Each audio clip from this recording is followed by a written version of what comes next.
nos quedamos en que Él nos hizo, en versículo 6, reyes y sacerdotes para Dios su Padre. A Él sea la gloria e imperio por los siglos.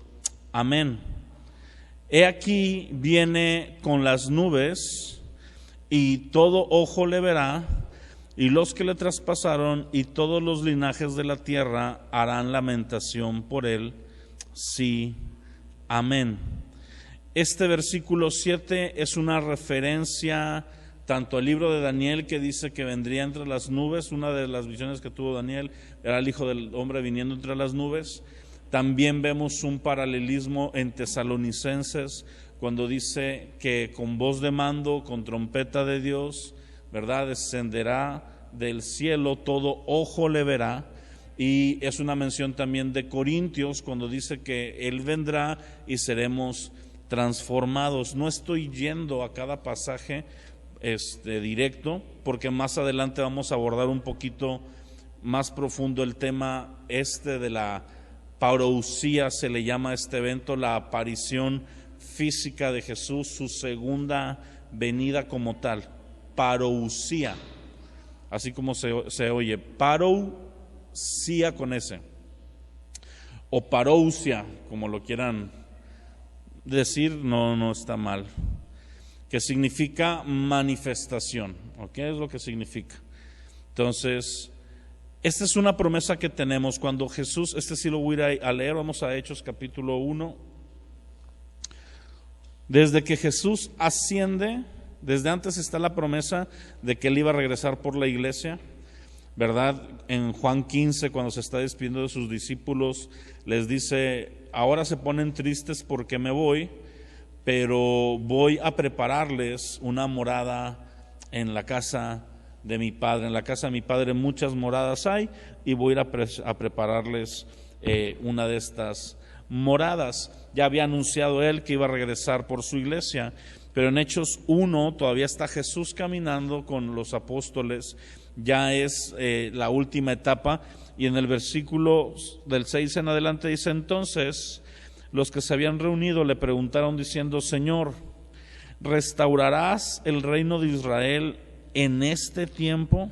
Fíjate, la pregunta de los discípulos seguía siendo un poquito la misma que tenían antes. ¿Cuándo restaurarás Israel? ¿Por qué?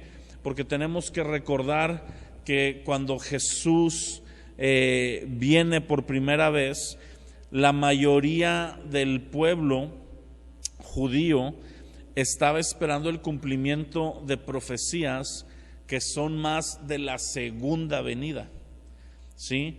Isaías y los profetas que profetizaron en el Antiguo Testamento, hago una mención en especial con Isaías porque es de los que más vemos que profetizó, pero todos lo hicieron, cada libro tiene mención. No hacían diferencia, no decían: miren, esta profecía se refiere a la primera venida de Cristo y esta a la segunda. Simplemente profetizaban. De hecho, ellos mismos no tenían a veces mucha claridad, pero era el Espíritu de Dios quien en ellos daba la profecía. Dice primera de Pedro, salud, que el Espíritu de Cristo que moraba en ellos hablaba estas cosas. Entonces, ellos estaban esperando mayormente un Mesías que iba a venir a instaurar su reino y al mismo tiempo quitar el reino opresor, el reino enemigo que los tenía esclavizados. En ese tiempo era Roma. Nosotros sabemos que la segunda venida de Cristo se va a dar en un contexto también político, donde va a estar esta figura del anticristo con un reinado, ¿verdad?, el que se le llama el reinado babilónico, todo este reinado del anticristo previo a la venida de Jesús. Entonces ellos estaban esperando esto, y por eso cuando Jesús resucita y va, ellos no saben que va a ascender, ellos nomás están caminando con Él y le preguntan: oye, ¿ya vas a restaurar todo? Es decir, ¿ya se va a cumplir todo lo que está prometido? Y la respuesta de Jesús le dice: no les toca a ustedes saber los tiempos o las sazones, las temporadas que el Padre puso en su sola potestad, pero recibirán poder cuando haya venido sobre ustedes el Espíritu Santo, y me serán testigos en Jerusalén, en Judea, en Samaria y hasta lo último de la tierra. Básicamente lo que está aquí diciéndole Jesús es: No les corresponde a ustedes, a esta generación, saber exactamente los momentos de estas cosas. A ustedes les va a tocar la expansión del Evangelio. Van a recibir el poder cuando venga el Espíritu Santo y me van a ser testigos en Jerusalén, Judea, Samaria y hasta lo último de la tierra. Representan 4 esferas distintas. Jerusalén es la esfera más cercana. Ellos estaban reunidos ¿dónde? En Jerusalén. Eran tiempo de las fiestas y estaban en Jerusalén. Y les dice, primero me van a ser testigos en Jerusalén. Jerusalén representa nuestro entorno más cercano, nuestra familia, nuestros amigos, la gente más cercana a nosotros tiene que ser expuesta por nosotros al Evangelio. Ya si se convierten o no se convierten, aquí no estaba hablando de que los iban a convertir, aquí Jesús está diciendo, ustedes van a ser mis testigos, van a testificar. La responsabilidad de la iglesia, según Hechos 1:8 y según Mateo 28:18, la Gran Comisión, es predicar el Evangelio. ¿Quién da la conversión? El Espíritu Santo. ¿Sí? Nosotros predicamos y es el Espíritu Santo usando nuestra predicación quien redarguye el corazón de la persona y esta persona responde en fe y ya sea para salvación o cierra su corazón para juicio. Pero es nuestra tarea compartir, por eso dice, ustedes van a ser testigos. Y luego viene Jerusalén y luego viene Samaria. ¿Qué era Samaria? Lo que seguía de Jerusalén. Samaria era para los judíos de ese entonces era un Jerusalén B, ¿verdad? Samaria eran estas personas de Israel que se habían quedado en el tiempo de la esparción, en el tiempo de la persecución cuando vino Babilonia. Algunos se quedaron ahí y se mimetizaron, ¿verdad?, con la cultura asiria que estaba ahí, y nace el grupo de los samaritanos, que vienen siendo para los judíos, vamos a decir, fieles, vienen siendo judíos como de segunda categoría. De hecho, los comparaban aún con perros, y había toda una cosa ahí cultural. Entonces le está diciendo, van a ir con ellos, que siguen siendo pueblo, aunque para ustedes sean baja categoría.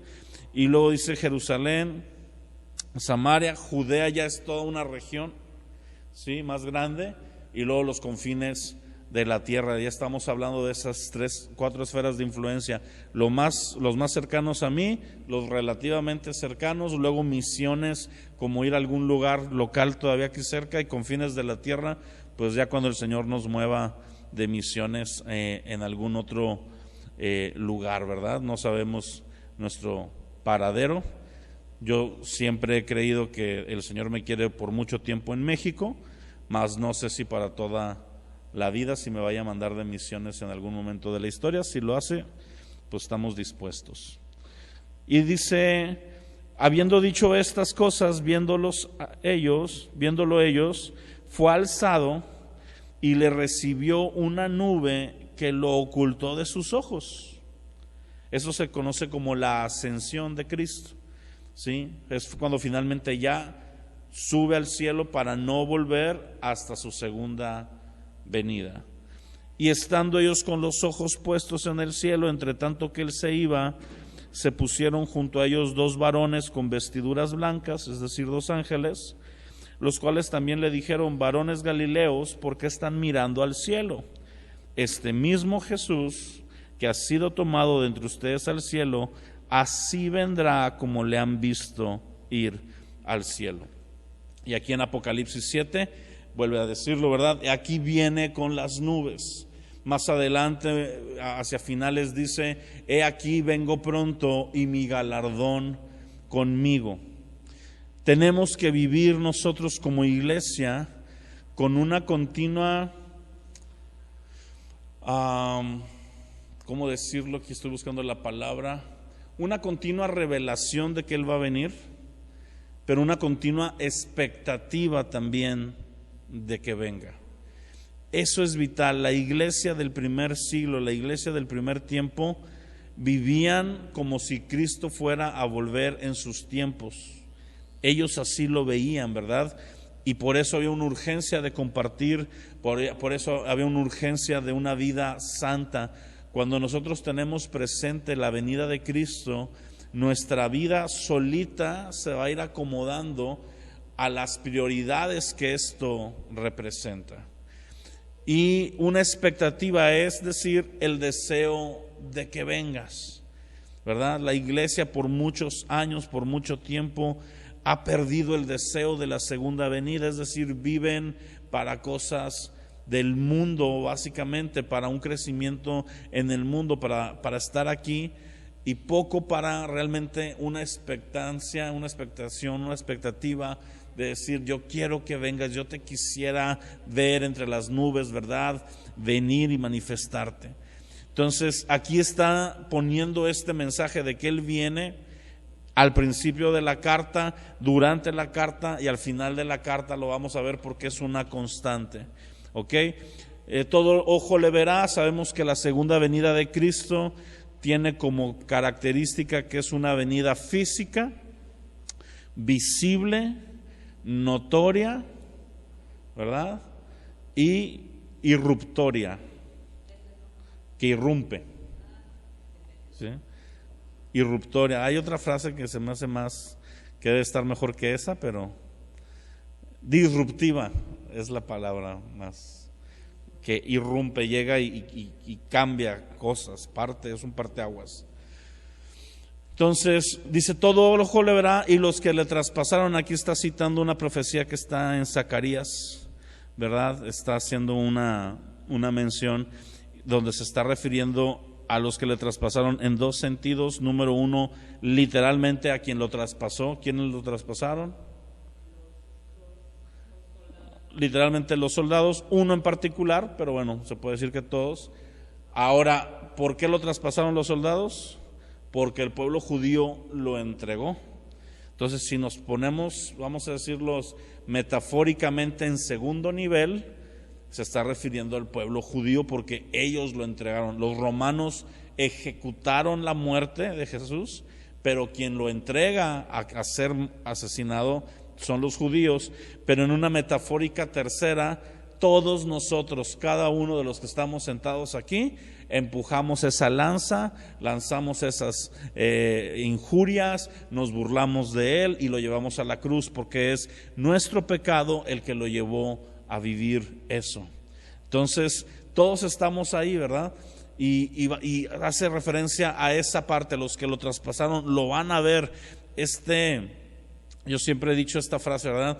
No me quiero imaginar el día del juicio, gente como Poncio Pilatos, gente como tal vez Judas, gente como el soldado, gente como Caifás, que estaban muy cerca y muy determinantes para lo que fue la ejecución de nuestro Señor. Ahora, obviamente, ninguno de nosotros va a salir intacto, todos tenemos algo por lo que vamos a dar cuentas, ¿verdad? Y después dice, yo soy el alfa y la omega, principio y fin, dice el Señor, el que es y que era y que ha de venir, el Todopoderoso. Hablamos un poquito el domingo, o no tan poquito, acerca de Jesús siendo el principio de todo, ¿verdad? Me gustó una cosa que me dijo Grecia. Grecia de repente tiene la tarea de estar poniendo atención si digo alguna frase, apuntarla y de repente subirla. Y me dice, no puedo subir ninguna frase del domingo. Le digo, ¿por qué? Me dice, porque no dijiste ninguna, nada más leíste versículos. Dije, qué padre, de eso se trata, ¿verdad? No dije mi opinión, sino que fue a hablar la palabra y me quedé con bastante material por ver, así que les anuncio a los que están aquí el spoiler. Este domingo es la segunda parte de las primicias. Vamos a seguir con ese punto de Jesús siendo el principio de todo. Y aquí usa esta ilustración de alfa y omega por el alfabeto griego, ¿verdad? Que vendría siendo el A y la Z en nuestro alfabeto. El inicio, el final, el principio y el fin. Y tiene varias formas de aplicarlo. El primero es en cuanto a lo creado.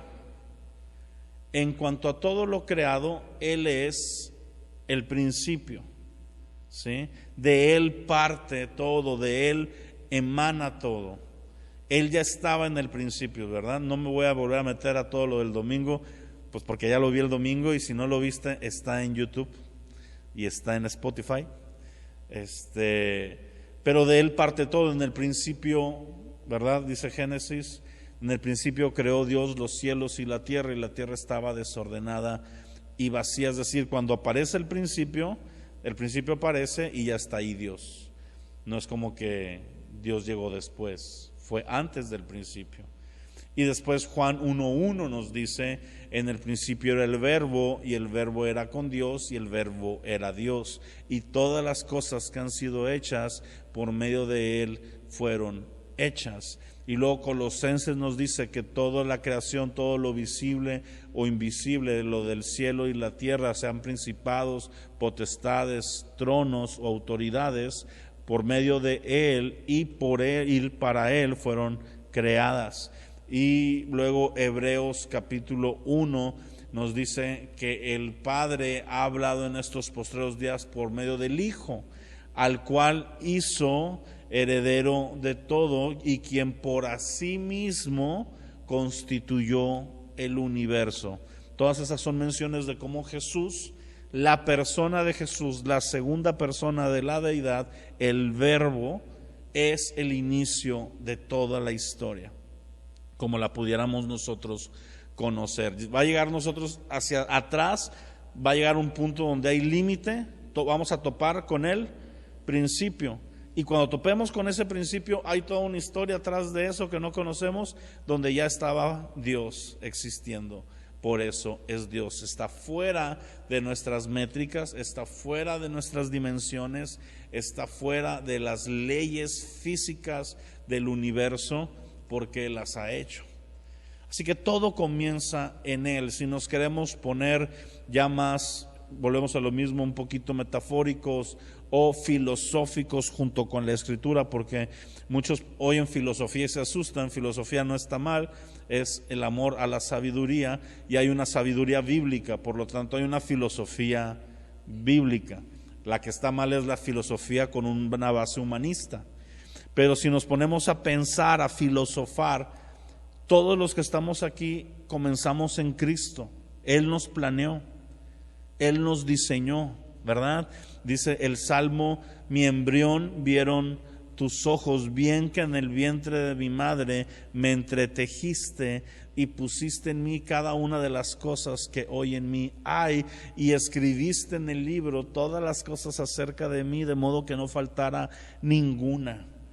Nuestra vida entera está en Cristo. Ahora, omega, el final, principio y fin.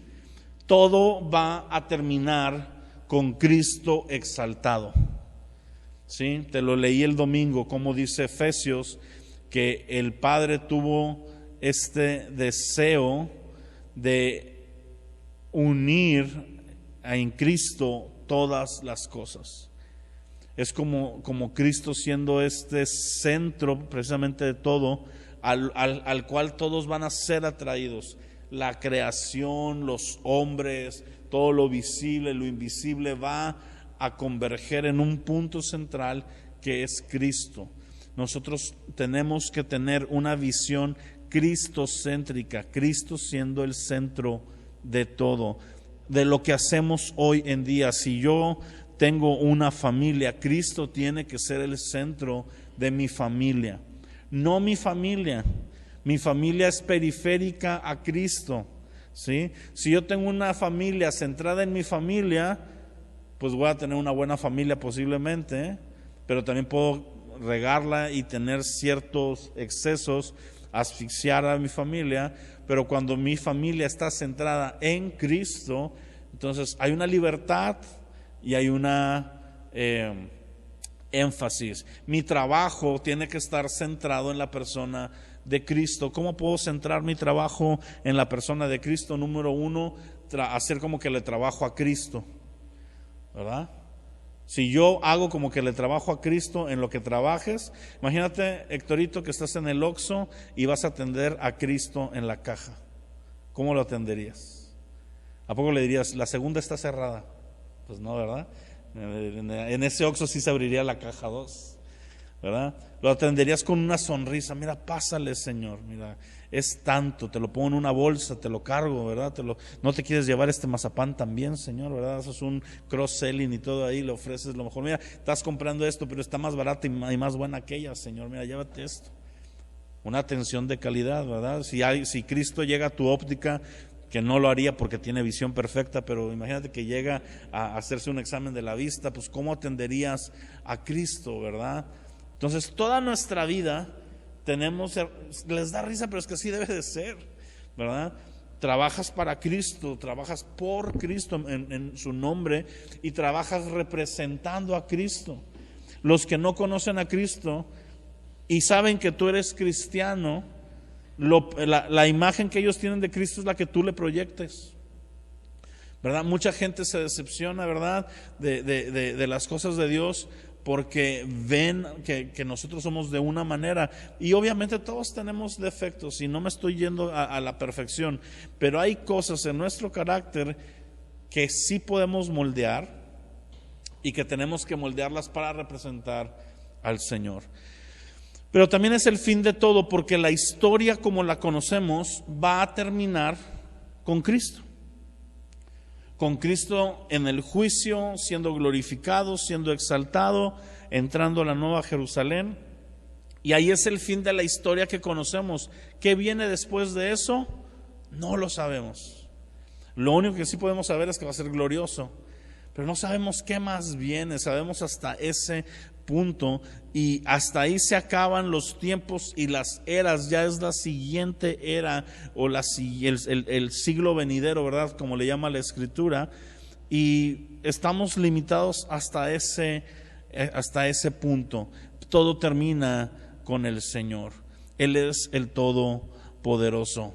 Ahora fíjate cómo comienza ya a ver la visión Juan. Dice: yo, Juan, vuestro hermano y copartícipe vuestro en la tribulación. Fíjate la humildad de Juan. Una característica para que tú tengas una correcta revelación de Jesús es tener humildad. Porque Juan no era cualquiera. Juan era uno de los 12 apóstoles del Cordero, era uno de los padres fundadores de la iglesia. De hecho, a esta época donde él está escribiendo, es el único discípulo de los 12 que ha quedado con vida. Ha pagado un precio increíble por seguir a Jesús y ni siquiera se menciona a sí mismo como apóstol, que lo pudo haber hecho y no hubiera estado mal. Pero te fijas cómo se identifica con los demás creyentes: como hermano y copartícipe en la tribulación, como un igual, porque ante los ojos de Cristo todos somos iguales. Aunque hayan hecho lo que hayan hecho, las grandezas y las proezas que hayan hecho por el Evangelio, eso no les da una especie de demandar gloria y honra, porque la gloria y honra solo es para Jesús. Sí nos llama a nosotros la palabra a tener en honra a los que predican la palabra, pero no les llama a los que predican a la palabra a demandar honra. ¿Sí me entendiste eso? Los que estamos por fuera honramos a quienes sirven, porque es honroso lo que hacen. Dice Pablo, lo dice en Timoteo: al anciano que vive de enseñar la palabra y lo ha hecho bien y lleva las cosas en orden, que sean dignos de doble honra. ¿Okay? Pero no le dice a los ancianos: oigan, ustedes que creen que son chidos, pues gobiernen pidiendo honra en la iglesia. No. Uno de los principios de una persona que merece honra es que no la anda pidiendo. La humildad, precisamente. Entonces Juan, pudiendo decir: soy el apóstol, es más, soy uno de los que sobrevive, soy uno de los 3 más cercanos, yo vi cosas que nadie vio, ¿no? En vez de escribir eso, dice: soy tu hermano. ¿Qué hay más igual que tú que tu hermano? No sé si me explico. Cuando quieres ver a alguien como igual, ¿quién figura mejor que un hermano para verlo como un igual? No eres ni más ni menos. O sea, si veo a mi sobrino, pues es, oye, saliste de mi hermana, brother, ¿sí me entiendes? Fui antes que tú y todo este rollo. Si ves para arriba al tío, al papá, al abuelo, pues tienen grados de autoridad. El que está contigo en el mismo nivel, si tuviste la dicha de tener hermanos, pues es tu hermano. Aunque haya sido el mayor o el menor, el más consentido, el menos, el que trabajó más, qué sé yo, a la hora de estirpe, son igualitos. Llevan la misma carga genética, los dos llevan la mitad de los cromosomas de una mamá y de un papá. Así que Juan dice, soy tu carnal, soy tu hermano y soy partícipe de la misma tribulación que tú. Yo también he sido perseguido, yo también he sido atribulado, yo estoy viviendo lo mismo que tú vives, nos estamos identificando, y es esta misma humildad que hubo en Jesús de venir, tomar forma de hombre, tomar forma de siervo, vivir aflicciones, ¿verdad?, para identificarse con nosotros. Aquí lo que yo quiero resaltar y resalto es, de parte de Juan, él se identifica en una humildad como hermano y copartícipe de la tribulación en el reino y en la paciencia de Jesucristo. Es decir, yo soy igual a ustedes en lo bueno, en lo difícil y en el premio que viene. ¿Sí? Soy copartícipe. ¿Qué es copartícipe? Que participamos por igual. Imagínate que el apóstol Juan venga y te diga, tú y yo somos iguales para el Señor. Pues ¿cómo te sentirías tú? Honrado, ¿verdad? Dile, no hombre Juan, por favor, a mí no me han quemado vivo. Y a ti ya te aventaron aceite hirviendo, ¿sí? Digo, me han quemado la raza, he hablado mal de mí, pero bueno, ese es otro tipo de quemazón. Sí, pero que de él venga te levanta el ánimo, ¿sí? Cuando una persona que tú de alguna manera admiras en un área y resalta esa área en ti, es una confirmación. Y parte del trabajo apostólico, lo cual estaba haciendo Juan, es afirmar a la iglesia. Y los está afirmando diciéndoles, yo, que para muchos de ustedes soy un héroe en la fe a lo mejor, véanme como un hermano, como un copartícipe en la misma tribulación. Mira, las cosas malas que tú vives o difíciles, yo también las atravieso. No soy Superman, ¿sí? No es que nada más tú tienes problemas económicos y a mí llegan ángeles con lingotes de oro todos los días. No es que tú te enfermas y mi sangre sana a los demás, ¿verdad? No, vivimos las mismas tribulaciones, somos humanos, estamos igual. Y luego dice, en el reino, es decir, en lo que viene de las promesas, en todo lo glorioso, también somos copartícipes. El mismo Espíritu Santo que yo tengo es el mismo Espíritu Santo que tú tienes. No es que nosotros tengamos una versión más poderosa porque seamos apóstoles y ustedes tienen la versión light, la versión con paga, ¿verdad? Y yo la desbloqueada. No. Es el mismo Espíritu Santo que está conmigo, así como yo oré por un enfermo y se sanó, tú lo puedes hacer. Y se lo está diciendo a la iglesia, al recién convertido, al que va a ir a esa reunión a escuchar por primera vez el Evangelio y al que tiene años caminando con Cristo. Y paciencia de Jesucristo. La paciencia de Jesucristo habla de estas promesas. ¿Por qué? Porque las promesas son al que es paciente, al que venciere. ¿Ok? ¿Para quién son las promesas del reino? Para el que venciere. ¿Para qué se necesita eso? Paciencia. ¿Sí? Paciencia no es, ay, ¿cómo te tengo que aguantar? No, paciencia es una espera en las promesas que tenemos a pesar de las circunstancias. Es que el otro es otro tipo de paciencia, es una tolerancia pudiera ser. Me da risa que una vez un amigo dijo, estaba leyendo la palabra y predicó, de hecho se aventó una predicación de eso, toda fuera de contexto, pero es que aquí yo los aguanto porque aquí dice que nos aguantemos, que nos soportemos unos a otros, y pues yo los tengo que soportar, ¿verdad? Y ya después le dijimos, no dice eso, brother, ¿eh? Ahí soportarnos es aguantarnos afirmándonos, no es soportándonos de te tengo que aguantar, ¿verdad? Pero bueno, si un amigo dijo que había ovnis porque dice que las naves de Tarsis, yo, ay no, estás en el hoyo, ¿verdad? Estaba en la isla llamada Patmos. Denme 5 minutitos y concluyo porque ya vi la hora. Por causa de la palabra de Dios y del testimonio de Jesucristo. ¿Qué estaba haciendo Juan en la isla de Patmos? Estaba como prisionero. La isla de Patmos no era la isla del Padre, ¿verdad? No estaba de vacaciones, Juan. Era una isla donde llevaban a soldados, a presos, a reos, pues básicamente a dejarlos morir, ¿sí? Los exiliaban.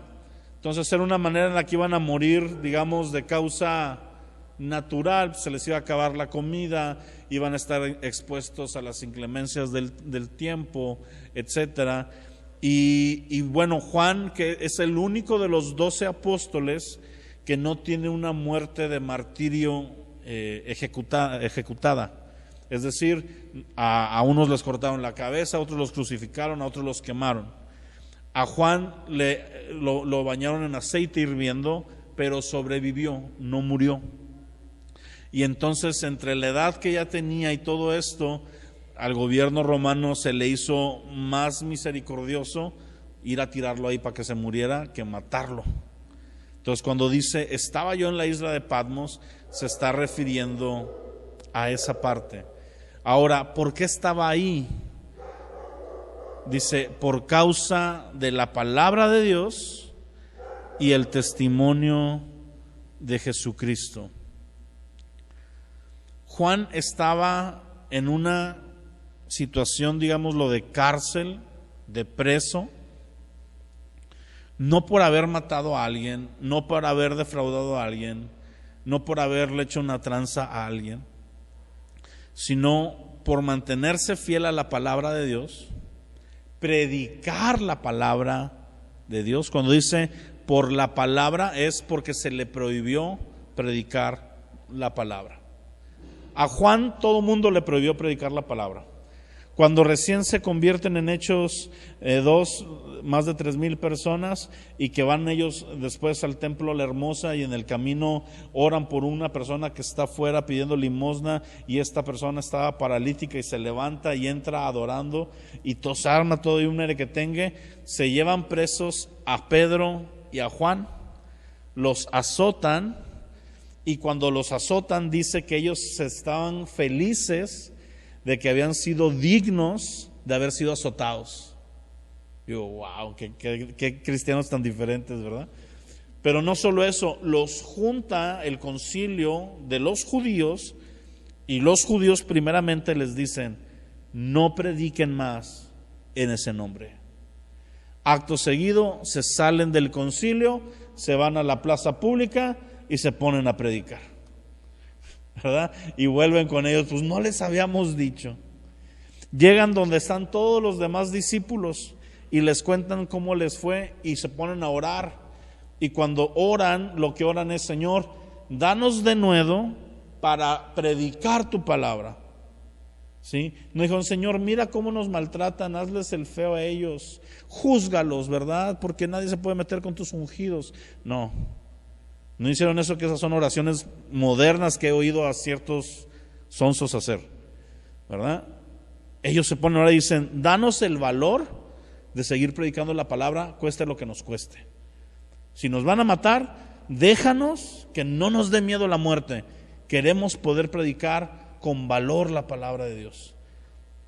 Y luego dice, y dicho esto, se hizo un estruendo en el lugar, tembló y todos fueron llenos del Espíritu Santo. Dios les contestó. Y después Roma también se pone a impedir que se predique en el nombre de Cristo, porque era una afrenta al César. Así que si Juan estaba preso ahí, había sido no por ser cristiano, por predicar la palabra de Dios, que son dos cosas distintas. Hay muchos cristianos que no predican, ¿sí? Que a nadie le hablan de Cristo. Y aquí ellos estaban hablando de Jesús, ¿verdad? Y después dice, y el testimonio de Cristo. ¿Por qué? Porque en Roma había esta costumbre de apresar al cristiano y darle una última oportunidad y decirle, mira, nada más con que tú digas que Jesús no es el Señor, con que niegues a Cristo y digas que César es el Señor, te salvas. No nos tenemos que poner violentos. Ay, verdad, decían los romanos. No tenemos que llegar a tanto. Es como el tránsito que te dice hoy, pues nos podemos arreglar de otra manera, ¿verdad? Con corrupción. Querían corromper sus almas y les decían, niega tu fe, niega a Jesús y te soltamos. Había muchos hombres que tenían ellos habían sido apresados, ellos, sus esposas y sus hijos, y les iban en orden. A ver, mira, primero vamos a matar a tu esposa si no niegas a Cristo. Y no lo negaban. O sea, bueno, la esposa pues igual, ¿verdad? Traían broncas o algo. A ver, tus hijos, sangre de tu sangre, ¿verdad? Niégalos. Niega a Cristo, los matamos. Y los mataban. Y así hasta llegar a ellos, ¿verdad? Y eran gente que mantenían el testimonio. Entonces, concluimos con esto. La razón de la prisión de Juan era por causa del Evangelio. Dice la palabra, bienaventurados son cuando por causa del Evangelio sean perseguidos. Bienaventurados son cuando hablen mal de ustedes mintiendo. No cuando hablen mal de ustedes porque sí tienen razón, sino cuando hablen mal de ustedes mintiendo. Entonces, estamos llamados nosotros a pagar un precio. Hoy no nos toca cárcel en donde vivimos, pero sí hay un precio que vas a tener que pagar por mantenerte fiel a Cristo. A veces es perder amigos, a veces es perder familia, ¿sí? A veces es perder dinero, a veces es perder cosas que te gustan por causa de Cristo, ¿verdad? Entonces, que Dios encuentre en nosotros el mismo nivel de fidelidad que encontró tanto en el apóstol Juan como en los cristianos fieles de todos los tiempos, que podamos ser fieles para con el Señor. Vamos a orar. Padre, te damos gracias en esta noche ya, Señor, porque tú nos mandas a mantenernos fieles a tu palabra.